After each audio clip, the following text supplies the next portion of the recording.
Hi everyone, back to Evermore YouTube channel. It's Chris back with a match preview for Newcastle United's upcoming game this weekend. Saturday, 3 o'clock kickoff. That's getting a lot of heat at the moment, isn't it? Are they going to ban them? Are they going to not? That's a different podcast for another day. No, Newcastle United are playing Brentford down at, I think it's called the Brentford Community Stadium or something it's called now. Anyway, we're going down south to play Brentford. It's a team we've got a really good record against. Actually, I think we're unbeaten in the last 6 games against them. We've won the last 5 games against them. We're off the back of an unbelievable draw, brilliant performance against Liverpool at St James's Park. But this is Newcastle United after all, and who knows what will happen. We're going to get stuck right into this, talk about how we think the team's going to line up, talk about the game, talk about where we can win it, or whether we're going to lose it. And we're going to talk a little bit about Brentford as well, the opponents, because they certainly have at least one player we've all got our eyes on come the January transfer window. So we'll get stuck right into that. Before we do, a little reminder, if you haven't already, smash subscribe. Help get us to 9K. We're so close.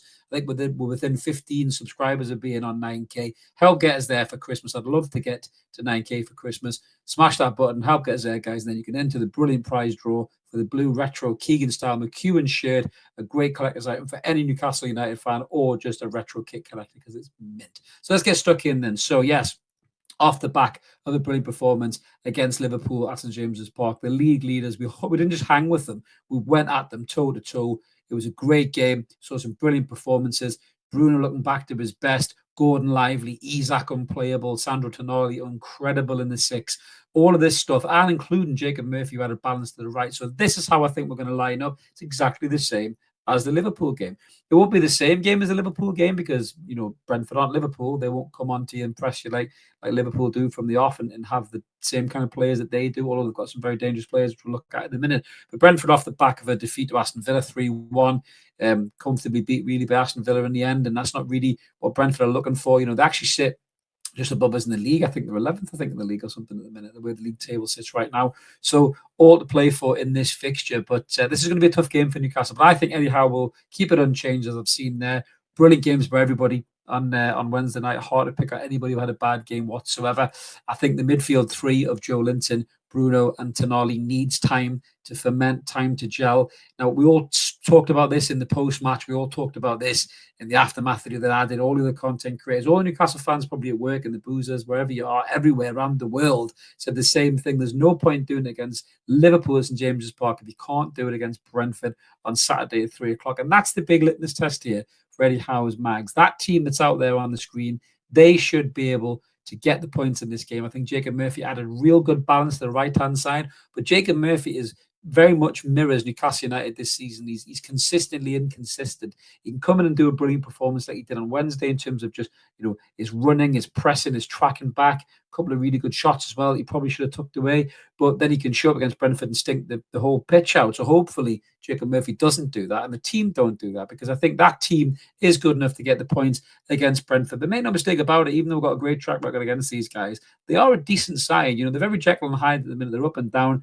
In terms of the form guide of the last 6 Premier League games, they've actually got a better form guide than we have, to be brutally honest with you, looking at the games in the last 6. So Brentford's form, they've won 3 out of the last 6. They've lost 2 and drawn 1. Newcastle United have won 2, lost 2 and drawn 2. So really comparable in terms of what both teams are doing this season, and not where they want to be. They want to be way more consistent than that. You know, in terms of the team news for Brentford, before we get into that, you know, they've got a few players out.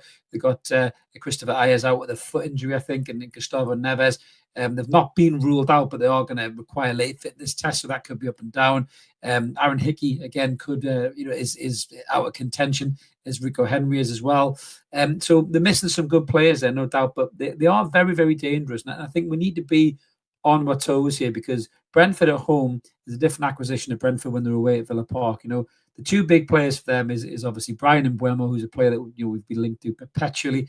Very, very good player. Had a good game again against Villa midweek as well. But he's such a good player. He's such a threat from the right-hand side. He's got pace. He's got skill. He can really run at players. I mean, it's a big test for Lewis Hall, just come off the back of Mo Salah running at him and all. It's a big test for the young man, and Mbeumo's going to be another test for him as well. I like Wissa as well. You know, obviously Ivan Toney moved on to Saudi Arabia. Still the weirdest deal I've ever heard, to be honest with you. That lad should be playing Premier League football. Shocking that he went over there. But Wissa's dangerous through the middle as well. He's got good movement. He's got pace. He's got a shot on him as well. Picks up pockets of space as well. So Dan Burn and Cher have to be on their toes against them as well. Damsgaard had a good game against Villa, even though, you know, they're on the losing side. You know, he gets a goal and he does well there. Janlet, you know, and Yarmolenko as well. They battle hard in the midfield, but I'd like to think our midfield three has more quality than those three players. No disrespect to them. I think when Sandro plays like he did in the 6 role, and Bruno can get the ball, get on the ball, dip a shoulder, find those passes around the corner to Isak to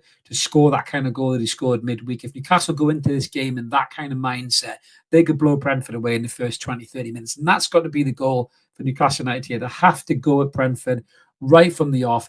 Don't rest, straight in their face, intensity, press, and go at them with the pace of Gordon, the pace of Isak, the pace of Murphy, the quality of Bruno on the ball, with Tonali sitting in the 6 and Joe Linton as well. Joe Linton likes this fixture. He's got a few goals in the past in this fixture. So we need to go at this team right from the off. And if we get Brentford on the back foot, quieten their crowd down, their crowd plays a huge part in what they do as a team, we could get the result here and get in front of this game. But it isn't going to be an easy game. And this is a real big test, as I say, for Newcastle United, because they're so inconsistent, in terms of their team selection. The team selection, the team results.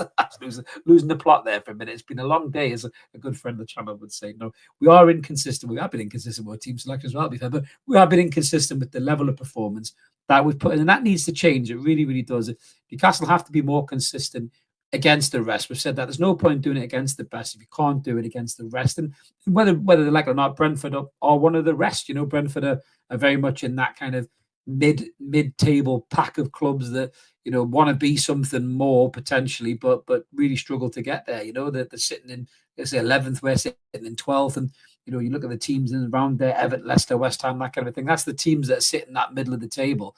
Brentford aren't consistent enough to push into that top 6, top 5, top 4, and at the minute neither are Newcastle. So they have to make sure that they take all of the positives out of the Wednesday night game and put it into this game as well, because there is no point in downing tools or dropping a gear against Brentford and then having all the moans and groans and all the questions about the tactics and the manager and the players' commitment and desire and everything else coming back to the fore, because Newcastle don't need that. They need the momentum going into this fixture, going into the Leicester game after that. These are 2 very winnable games. And if Newcastle United want to push on and get back to that European picture, take the pressure off take the pressure off the players. They talked about it as well. They know that they're inconsistent against these types of teams. They have to get that right. They have to put that right. And Saturday is a great start to do it against Brentford. But let us know in the comments below what you guys think about this fixture. Are you worried about it? Me personally, I'm going to go for a Newcastle United 2-1 win. I don't think we're focused on to keep a clean sheet. I think players like Wissa and Mbeumo are dangerous, and I think they will get a goal. But I think we can win this game 2-1 with Newcastle United at the weekend and keep charging for those European positions. But let us know in the comments below what you guys think. We always like to hear from you. Smash a like, subscribe, help the channel grow. We'll be back with a post-match for the Brentford game, hopefully smiling again at a great result and a great performance from the lads. Have a belt, everyone. We'll see you later.